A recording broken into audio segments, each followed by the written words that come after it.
Have you ever felt like the world is hiding something from you? Not with words, not with lies, but with silence. It's as if life itself whispers in riddles, hoping you never pause long enough to hear them. From the moment we are born, we are taught how to fit in, how to smile when we don't feel like it, how to nod even when we disagree. They tell us what success looks like, what love should feel like, what happiness should mean, and yet, deep inside there is a quiet unrest. You sense it, that gnawing question at the edges of your soul. Is this all there is? You're not supposed to know this. You're not supposed to realize that most of what you chase has been placed in front of you, carefully arranged like a stage play. Applause on cue, expectations scripted, roles handed out before you could even speak your first words. And if you ever dare to step off the stage, to see the lights from the other side, you're called lost, rebellious, broken.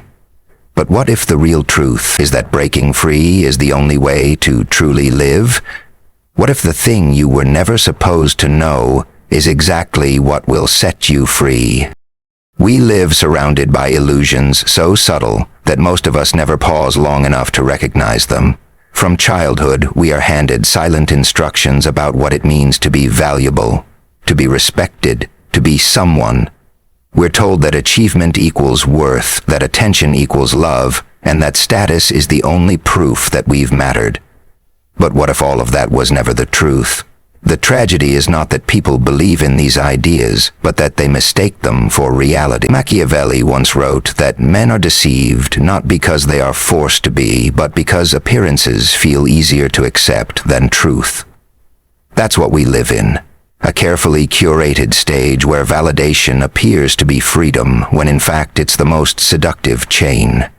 The misconception is so deeply woven into our culture that questioning it feels almost like betrayal, not just of society, but of yourself. And so we chase without asking, run without thinking, and smile without feeling, hoping that at the end of this performance we'll discover peace. Yet peace never comes from a mask. A mask can silence your doubt in public, but it amplifies it in private. The truth is that most of us mistake applause for love, when in reality applause is only noise. It rises quickly, it falls even faster, and the emptiness that follows feels sharper each time. The misconception here is not just external, it becomes internal. You begin to believe that you are only worth as much as others declare. Every achievement becomes a hunger that is never satisfied. Every compliment feels hollow. Every like or word of approval turns into fuel that burns out as soon as it's touched. And because it fades so quickly, you chase more and more of it, like drinking salt water when you're thirsty. The more you drink, the thirstier you become. That is the cruel cycle of illusions. It is not built to fulfill, it is built to consume you. Society doesn't need you awake. It needs you compliant. It needs you to keep buying, striving, and obeying. And so, the greatest prison is not one made of walls, but one built out of invisible threads. Threads of fear, shame, expectation, and comparison that pull at you without ever being seen. When you think about it deeply, the misconception is not only in what they tell you, but in what they never tell you. No one tells you that even when you reach the top, you will still feel the same restlessness inside. No one tells you that external victories cannot heal internal wounds. No one tells you that living for appearances is like living in a house of mirrors. You keep seeing yourself reflected back, distorted by angles you can't control, until you forget what your real face looks like. They tell you that if you win enough love, you'll never feel lonely again. But have you noticed how some of the most admired people are also the loneliest? They tell you that success will silence your self-doubt, but how many powerful men and women lie awake at night, terrified of being exposed as frauds?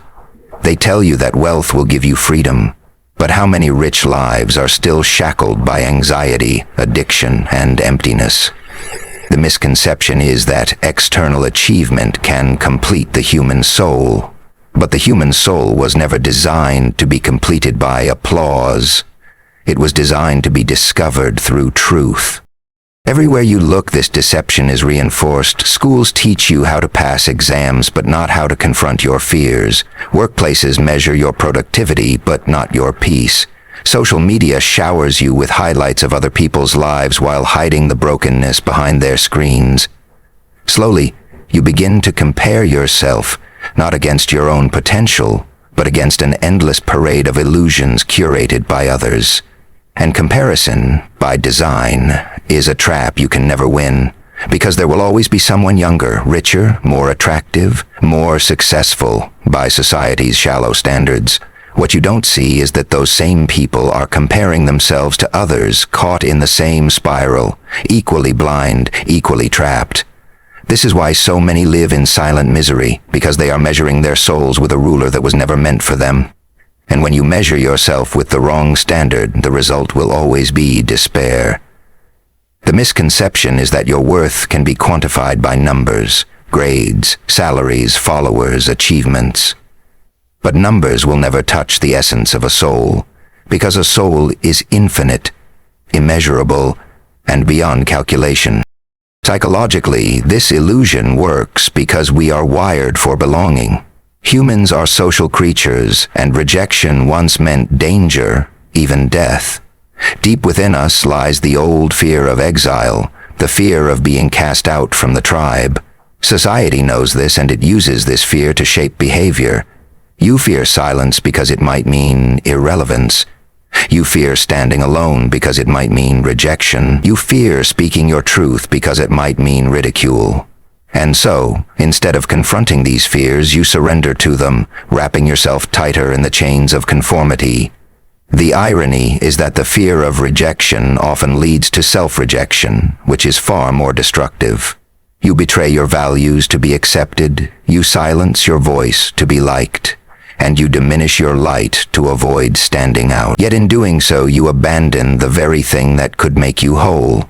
The misconception is that acceptance from others is survival. In truth, acceptance from yourself is liberation. Philosophers have warned about this for centuries. Nietzsche spoke of the herd mentality, the way people sacrifice individuality for the comfort of belonging. Jung spoke of the shadow, the parts of ourselves we hide because society labels them unacceptable. Modern psychology calls it social conditioning, but the principle is the same. You are taught to fit in before you are ever taught to know yourself. And so, the parts of you that don't fit the mold, the wildness, the questions, the quiet instincts, are buried deep within. You are praised when you suppress them, punished when you express them. This conditioning becomes so normal that most people never notice it. They live as fragments of themselves, hollow echoes of what they could have been. And perhaps the saddest truth of all is that this hollow version of yourself is rewarded, while your authentic self remains starved. The misconception is that conformity leads to harmony. But conformity without authenticity only leads to emptiness, disguised as peace. If you look carefully, you'll notice how the chains are disguised as gifts. They tell you ambition is noble, but when ambition becomes obsession, it enslaves you.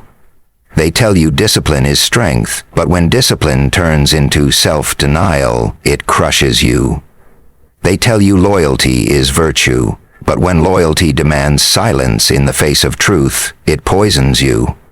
The most dangerous misconceptions are not outright lies but half-truths, because half-truths feel convincing. They look like wisdom until you examine them closely and realize they are shackles wrapped in gold. And because they shine so brightly, people wear them proudly, mistaking weight for worth. This is why so many who appear powerful are actually enslaved, and why so many who appear weak may secretly be free. The misconception is not just an error of thought. It is a whole system built to keep you blind. But the most dangerous chains are not the ones you can see. They are the ones you carry willingly, believing they are part of who you are. There are moments in life when the noise finally fades, and you are left face to face with yourself. These moments come unexpectedly, when you're alone in a room after the laughter of friends has ended, When you're scrolling through your phone at midnight searching for something that can't be found. When the applause dies and the silence becomes deafening. In those moments, the truth rises. You realize that despite all the masks you wear, despite the smiles you've learned to rehearse, there is a heaviness you cannot shake. It is not loud, it does not scream, but it lingers like an invisible weight pressing against your chest. This is the part of life no one talks about, the hidden weight that follows you wherever you go. It shows up when you least expect it, reminding you that what you present to the world and what you carry inside are often two very different realities, and yet, because no one speaks of it openly, you convince yourself that you are alone in feeling it, that everyone else has figured out something you have somehow missed. This hidden weight often disguises itself as exhaustion, but it is not the kind that sleep can cure. It is the exhaustion of pretending, the fatigue of being everything for everyone while being almost nothing for yourself. You know the routine. You show up at work, at gatherings, at family events, carrying your invisible burdens, smiling as though nothing is wrong. But beneath the surface, a quiet war is being fought. You question whether anyone truly sees you, whether anyone even wants to. And deep down, you wonder if they did see the truth, would they still accept you? This is the paradox. You long to be seen for who you really are, yet you fear that if people saw too much, they might turn away. So you learn to edit yourself, trimming away the parts that feel too heavy, too raw, too real. But with every piece you hide, the weight grows heavier, because hiding your truth is another form of carrying it. Only now it's cloaked in silence. Think about those times you've reached milestones you were told would change everything, a graduation, a promotion, a relationship.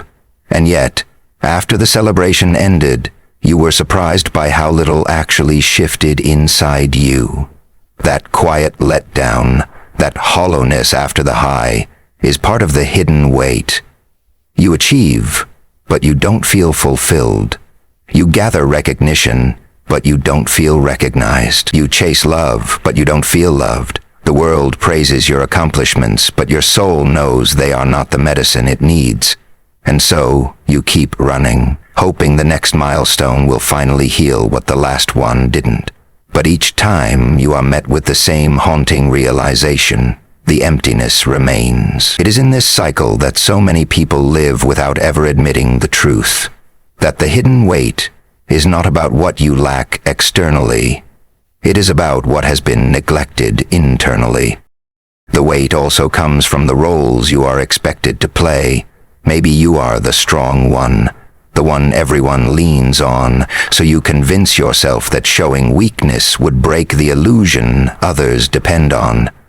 Or maybe you are the cheerful one, the one who makes people laugh, so you hide your sadness because it doesn't fit the character they've given you.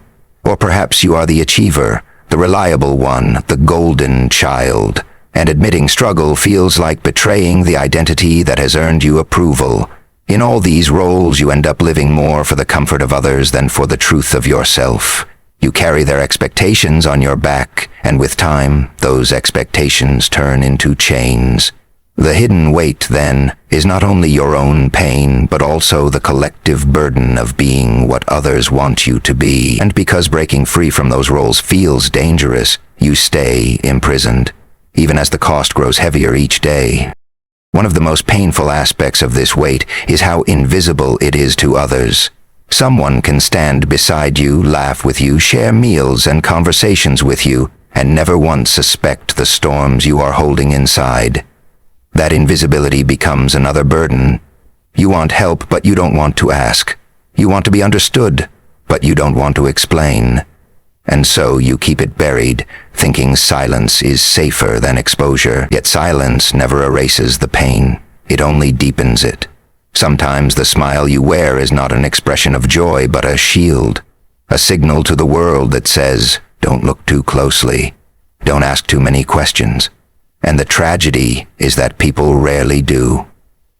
They take the surface as the whole, and you are left carrying the unseen alone.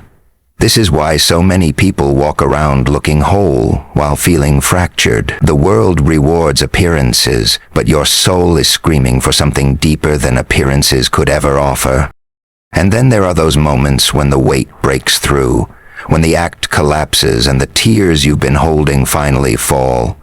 At first it feels like failure, as if your strength has abandoned you. But if you look closer, you'll see that this breaking point is not weakness. It is the beginning of honesty. It is your soul saying, I cannot pretend anymore. The breakdowns you fear so much are often the breakthroughs you desperately need. They strip away the mask and expose the truth. And though it feels unbearable at first, it is in that raw vulnerability that real healing begins. Strength is not about hiding your wounds. It is about daring to face them. Transformation is not born from perfection. It is born from the courage to admit your imperfection. The hidden weight thrives in silence, but it begins to dissolve the moment it is brought into the light. What no one tells you is that carrying the hidden weight is part of the human condition. You are not weak for feeling it. You are not broken for living with it, and you are not alone in carrying it. Every person you pass in the street, every face you see in the crowd is holding their own invisible weight.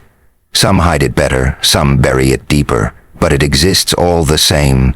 And while society may continue to teach us to conceal our struggles, the truth is that struggle itself is universal. The hidden weight you carry is not a sign that you are failing. It is proof that you are human, and within that humanity lies the possibility of connection, of empathy, of transformation.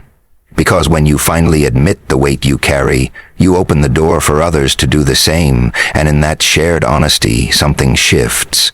The chains begin to loosen, and what once felt unbearable becomes the very ground on which you learn to rise.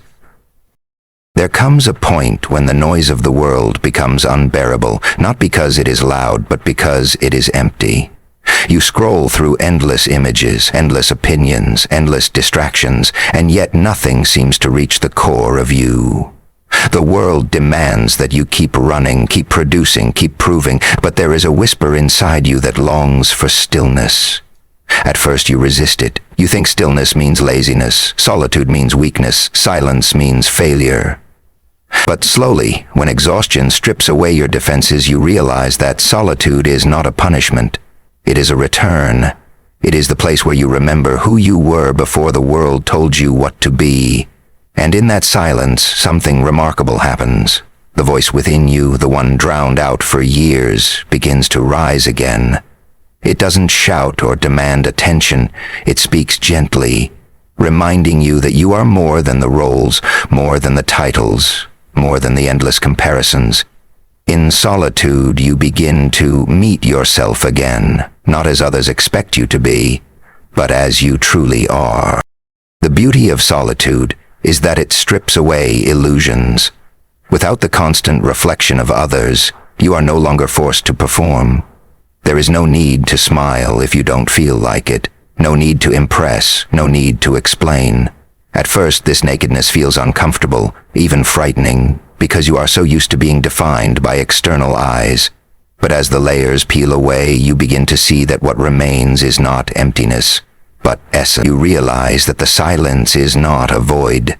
It is a space, a sacred space where wounds can breathe, where thoughts can settle, where truths long buried can finally surface. In solitude, scars stop being marks of shame and begin to tell their stories. Each one becomes a reminder that you have survived, that you are still here, that you have walked through fires and emerged, maybe burned but not broken, and in acknowledging your scars you find a strength you never knew you carried. It is often in solitude that you recognize the difference between loneliness and aloneness. Loneliness is the ache of missing others, but aloneness is the gift of meeting yourself. Loneliness says, I am not enough without them. Aloneness says, I am complete even when it is just me. And once you learn to embrace aloneness, you are no longer afraid of being left behind, no longer enslaved to the fear of rejection.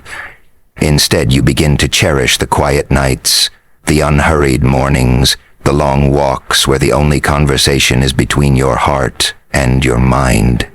This is where awakening begins, not in the noise of crowds, but in the gentle silence of being alone. It is here that you learn the simple truth. You were never broken. You were only distracted from your own wholeness. The awakening of solitude also teaches you to listen, not just to yourself, but to life itself. In the stillness, you hear the subtle rhythm of existence, the way your breath flows without permission, the way your heart beats even in silence, the way the world keeps turning regardless of your struggles. This awareness humbles you, grounding you in something larger than your fears. You begin to see that not everything needs to be forced.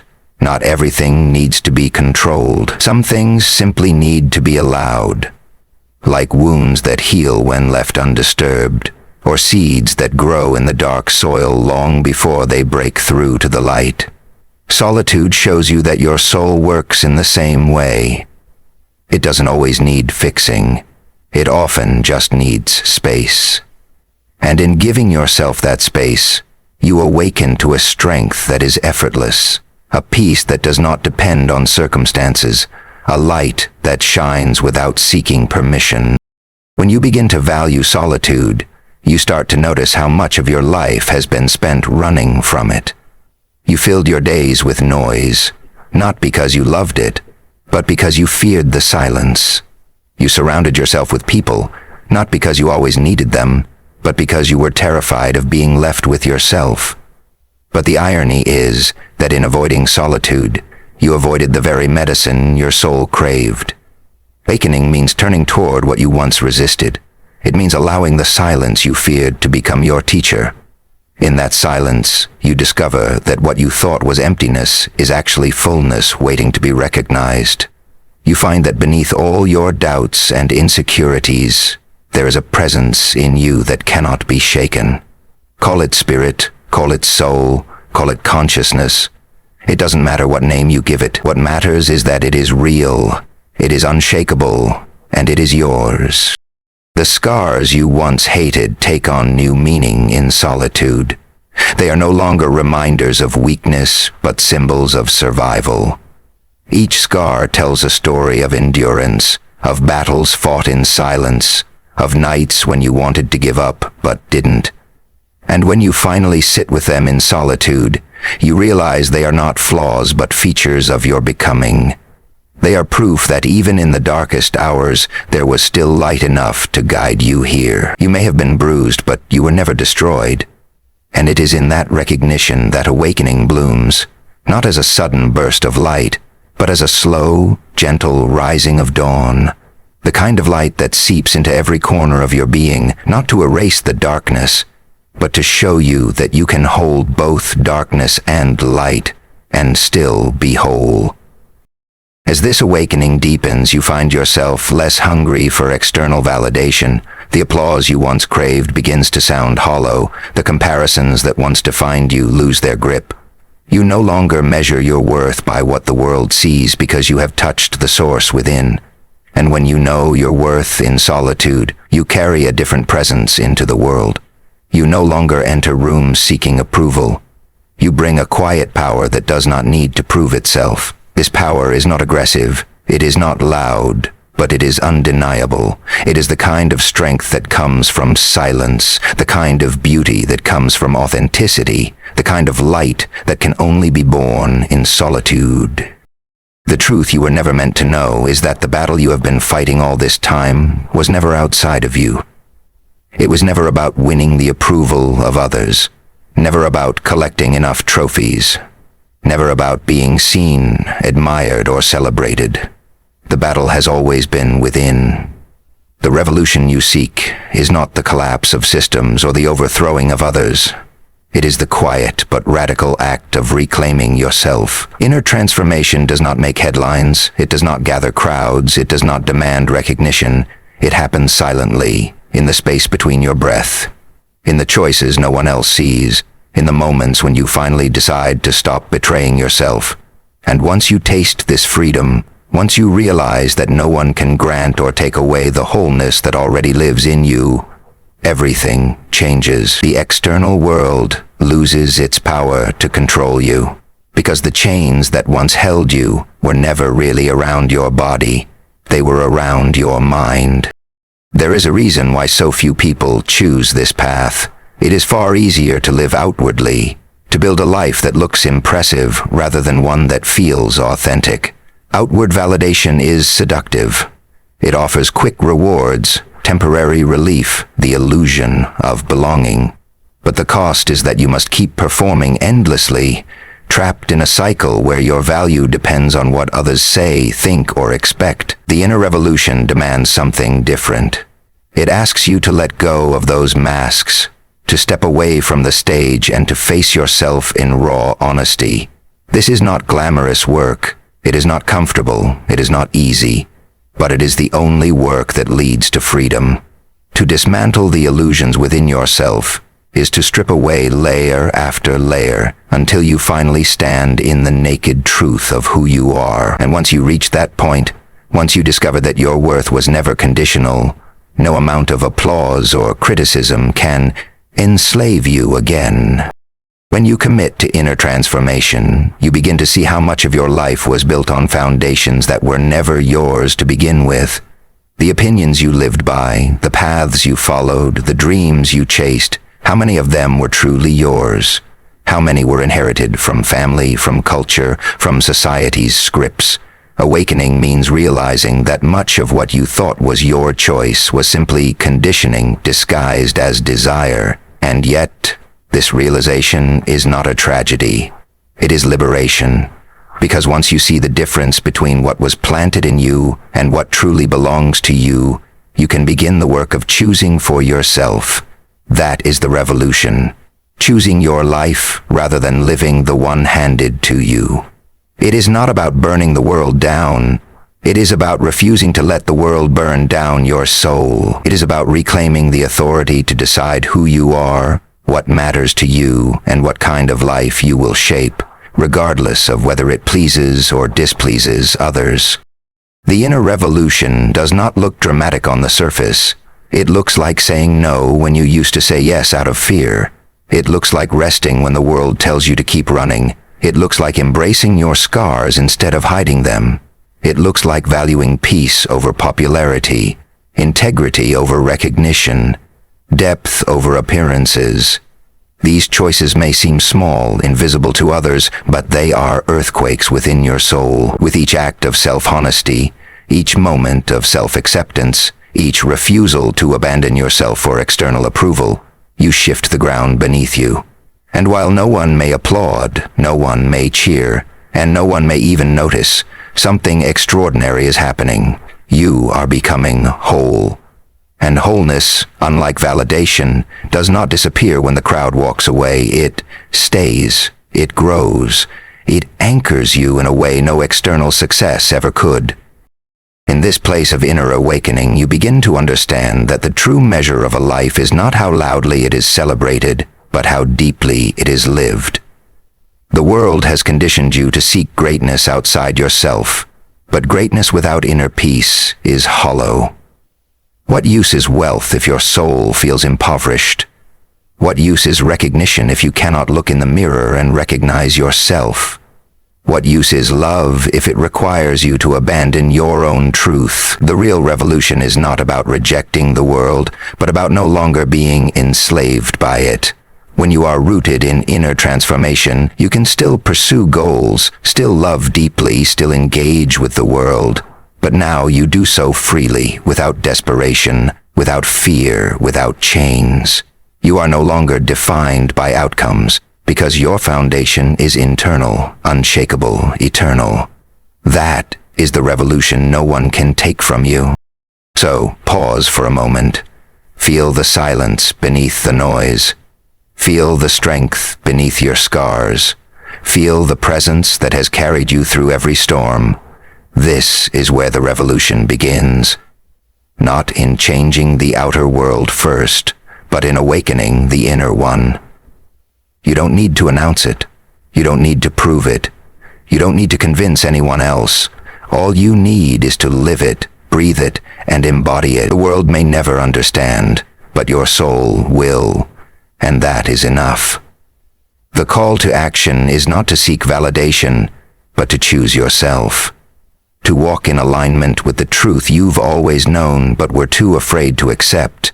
The call to action is to live so authentically that no mask could ever tempt you again. This is the revolution you were never supposed to know, and yet now that you do, the choice is yours. Remain a prisoner of appearances, or step into the silent freedom of becoming fully, unapologetically yourself.